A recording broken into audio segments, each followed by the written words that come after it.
എല്ലാവർക്കും നമസ്കാരം. യു10 മീഡിയയുടെ പുതിയൊരു വീഡിയോയിലേക്ക് സ്വാഗതം. ഒരു പ്രദേശം അല്ലെങ്കിൽ ഒരു സമൂഹം അവർ തലമുറകളായി കൈമാറി വരുന്ന കഥകളെയാണല്ലോ ഐതിഹ്യങ്ങൾ എന്ന് പറയുന്നത്. ഇത്തരത്തിൽ ധാരാളം ഐതിഹ്യങ്ങളുമായി ബന്ധപ്പെട്ട നിരവധി ക്ഷേത്രങ്ങൾ അല്ലെങ്കിൽ പള്ളികൾ നമുക്ക് ചുറ്റുമുണ്ട്.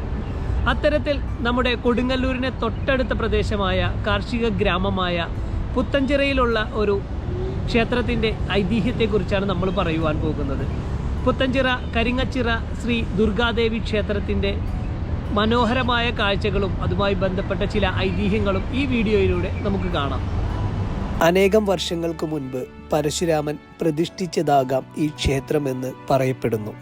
പുരാതന ഐതിഹ്യങ്ങളിൽ ഏറെ പ്രശംസ പിടിച്ചുപറ്റിയ ഈ ക്ഷേത്രം പരശുരാമൻ പ്രതിഷ്ഠിച്ച 108 ദുർഗാലയങ്ങളിൽ ഒന്നാണ് എന്ന് പുത്തഞ്ചിറ നിവാസികൾ വിശ്വസിച്ചു പോരുന്നു.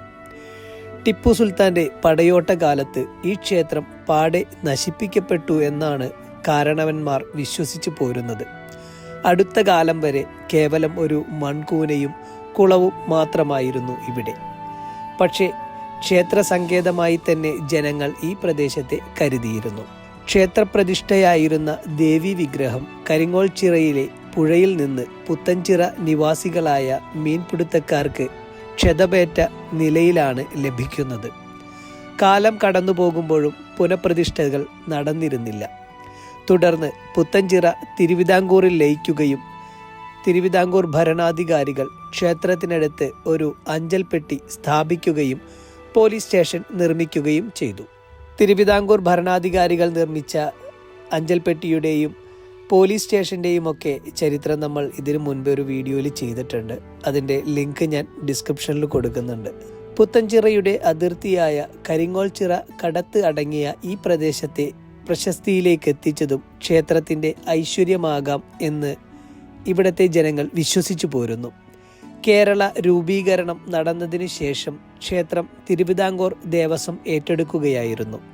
തുടർന്ന് തെക്കേടത്ത് പീതാംബരമേനോൻ സ്വന്തം ചെലവിൽ ക്ഷേത്ര പുനരുദ്ധാരണത്തിന് മേൽനോട്ടം വഹിക്കുകയും ചെയ്തിരുന്നു. വേഴപ്പറമ്പ് പരമേശ്വരൻ നമ്പൂതിരിപ്പാടിൻ്റെ നേതൃത്വത്തിൽ ചൈതന്യപ്രഭാവമുള്ള അതേ വിഗ്രഹം തന്നെ വാർത്തുകെട്ടി പുനഃപ്രതിഷ്ഠ നടത്തുകയാണ് ഉണ്ടായത്. ഇവിടത്തെ ഉത്സവം മകരമാസത്തിലെ അവിട്ടനാളിലാണ്. വൃശ്ചിക മാസത്തിലെ കാർത്തിക നാളിൽ മകരവിളക്കും ദേശവാസികൾ നടത്താറുണ്ട്.